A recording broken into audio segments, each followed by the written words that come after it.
Hello everyone, আজকে আমরা দেখব ডার্ক মুন দ্য ব্লাড অল্টারের 11 নম্বর পর্বের এক্সপ্লেনেশন।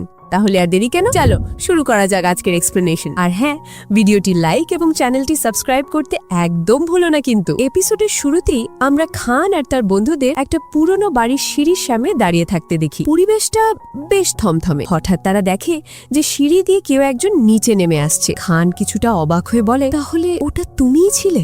এন্ড ভাই, আমরা দেখতে পাই যে সে আর কেউ নয়, আমাদের গল্পের মূল ভিলেন ডার্ডেন। ডার্ডেন একটা ক্রুর হাসি দিয়ে বলে, তো আমার লাইক্যান্থ্রো, কেমন আছো তুমি? এই কথা শোনার সাথে সাথেই নাজাক কোনো কিছু না ভেবেই ডার্ডেনের ওপর ঝাঁপিয়ে পড়ে। কিন্তু ডার্ডেন যে কতটা শক্তিশালী সেটার প্রমাণ সে এক মুহূর্তেই দিয়ে দেয়। সে নাজাককে শুধু একটা চড় মারে আর নাজাক ছিটকে গিয়ে অনেক দূরে পড়ে যায়। খানের বাকি বন্ধুরা তাকে বাঁচানোর জন্য ছুটে যায়। এই সুযোগে ডার্ডেন খানের সাথে কথা বলা শুরু করে। সে বলে, দেখো, আমি এখানে লড়াই করতে আসিনি, আমার কথা শোনো, তারপর সিদ্ধান্ত তুমিই নেবে। তোমার অনেক ওয়্যারওয়ুলফ ভাই আমার কাছে বন্দী আছে। যদি তাদের জীবনের সামান্যতম চিন্তা তোমার থাকে, তাহলে চুপচাপ আমার সাথে চলো। আমার শুধু তোমার রক্ত দরকার, আর কিছু নয়, বাকিটা তোমার ইচ্ছা। এখানে খান এক গভীর চিন্তায় পড়ে যায়। সে বুঝতে পারে যে সে যদি ডার্ডেনের সাথে লড়াই করে তাহলেও জেতার কোনো সম্ভাবনা নেই, উল্টে তার বন্ধুদের জীবন বিপদে পড়বে। তাই অনেক ওয়্যারওয়ুলফের জীবন বাঁচানোর জন্য সে একটা কঠিন সিদ্ধান্ত নেয়। খান বলে, ঠিক আছে, আমি তোমার সাথে যাব। এই কথা শুনে তার বন্ধুরা চমকে যায়।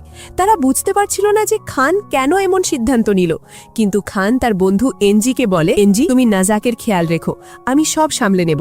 এই বলে খান ডার্ডেনের সাথে যেতে শুরু করে।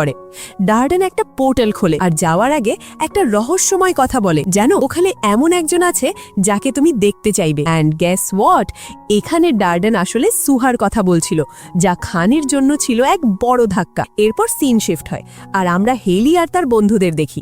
ওরা সবাই মুন অল্টারের দিকে দৌড়ে চলেছে, কিন্তু ওরা সবাই খুব ক্লান্ত আর দুর্বল অনুভব করছিল। হেলি বলে, জানি না কেন, কিন্তু আমার নিজেকে খুব দুর্বল লাগছে। আর বাকিরাও একই কথা বলে। এখানে ওদের দুর্বল লাগার কারণটা কিন্তু বেশ গুরুত্বপূর্ণ।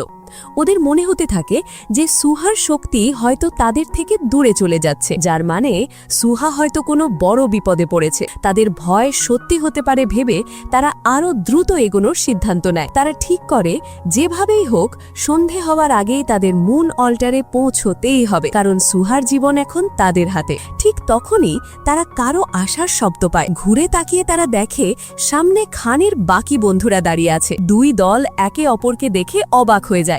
তারা বুঝতে পারছিল না যে এখানে হচ্ছেটা কি। এরপর ধীরে ধীরে তারা একে অপরের সাথে সব তথ্য শেয়ার করে। আর তখনই এনজি আর বাকিরা আসল সত্যিটা জানতে পারে। তারা শুনে অবাক হয়ে যায় যে খান একজন লাইক্যান্থ্রোপ, সুহা একজন প্রিন্সেস, আর হেলি ও তার বন্ধুরা আসলে সুহার পূর্বজন্মের নাইট, যারা আবার পুনর্জন্ম নিয়েছে। হেলি পুরো ঘটনাটা খুলে বলে, কিভাবে প্রিন্সেস তাদের ভবিষ্যতে পাঠিয়েছিলেন ডার্ডেনের বিরুদ্ধে এই শেষ লড়াইয়ে তার পাশে থাকার জন্য। সবকিছু শোনার পর তাদের সবার লক্ষ্য একটাই হয়ে দাঁড়ায়, যেভাবেই হোক মুন অল্টারে পৌঁছে সুহাকে বাঁচানো। এরপর সিন আবার মুন অল্টারে ফেরে। এখানে খান ডার্ডেনের সাথে দাঁড়িয়ে আছে, আর তখনই তার চোখ পড়ে সুহার উপর। সে দেখে সুহার চুলগুলো একদম সাদা হয়ে গেছে আর সে অচেতন অবস্থায় আছে। ডার্ডেন বিদ্রুপের সুরে বলে, অবশেষে শক্তি বেরিয়ে আসার সময় হয়ে গেছে। জানো, এই নাম সেলেন, প্রিন্সেস সেলেন। তুমি নিশ্চয়ই ওকে খুব মিস করেছো। খান রেগে গিয়ে চিৎকার করে বলে, তোর সাহস কি করে হয় সুহাকে এখানে আনা? তুই ওর সাথে কি করছিস? আর এদিকে আমরা হেলিকে দেখি। ও বাকিদের বোঝাচ্ছিল যে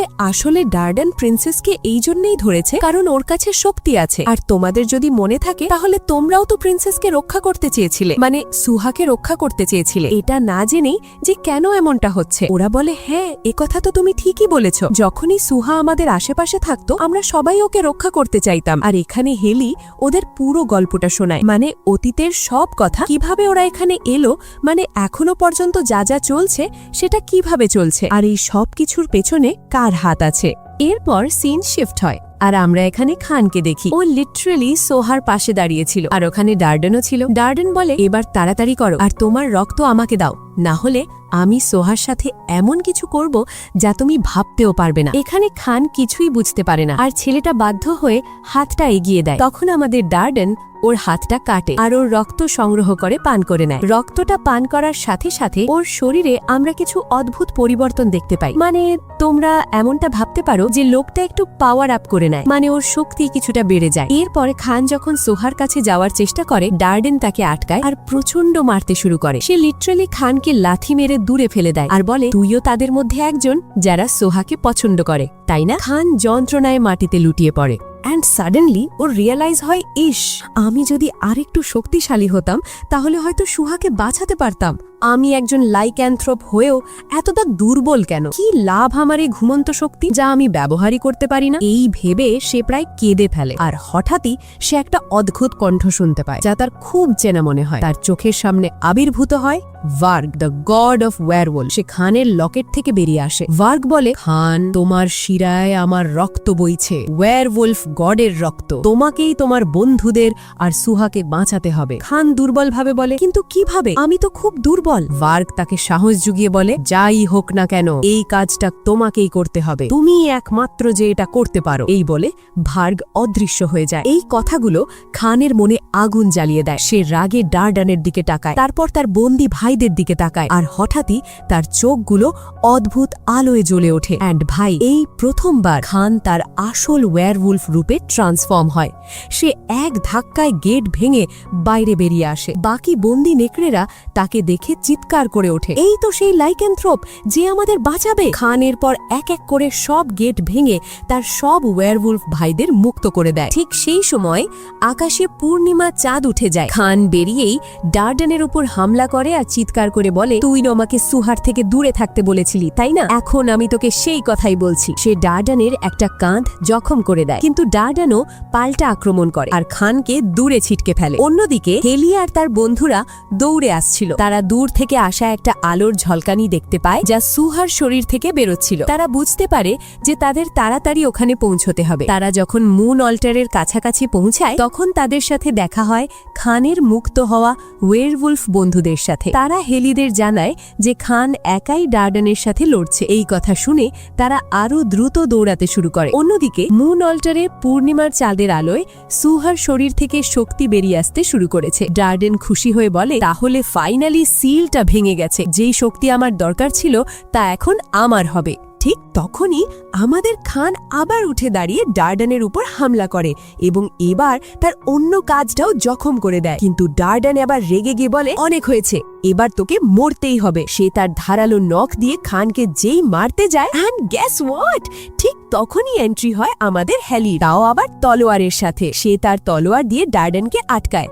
এই সুযোগে জাকা আহত খানকে সেখান থেকে টেলিপোর্ট করে সরিয়ে নেয়। হেলি আর তার বন্ধুরা সময় মতো এসে পৌঁছালেও তারা বুঝতে পারে যে অনেক দেরি হয়ে গেছে। সুহার চুল সাদা হয়ে গেছে আর তার শরীর থেকে শক্তি বেরিয়ে আসছে। হেলি লক্ষ্য করে শুধু সুহাই নয়, তাদের 7 জনের শরীর থেকেও শক্তি বেরিয়ে গিয়ে সুহার শরীরে ফিরে যাচ্ছে। এর মানে তাদের শক্তিও কমতে শুরু করেছে।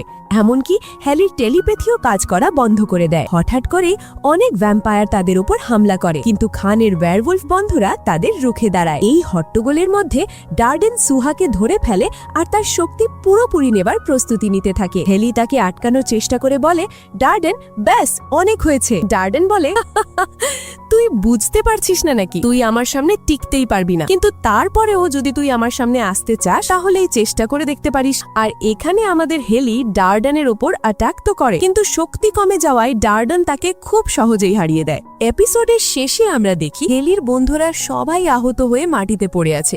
ওয়্যারউলফরা ভ্যাম্পায়ারদের সাথে লড়ছে আর ডার্ডেন অবশেষে সুহাকে নিয়ে তার প্ল্যানের শেষ ধাপে এগোতে চলেছে। আর এই সাসপেন্সের সাথেই এপিসোডটা এখানেই শেষ হয়ে যায়। তো বন্ধুরা, তোমাদের এই এপিসোডটা কেমন লাগলো কমেন্ট সেকশনে জানাতে ভুলো না কিন্তু। ডার্ডেন কি তার লক্ষ্যে সফল হবে, নাকি খান আর হেলি সুহাকে বাঁচাতে পারবে? এই সব প্রশ্নের উত্তর জানতে হলে অপেক্ষা করতে হবে পরের এপিসোডের জন্য।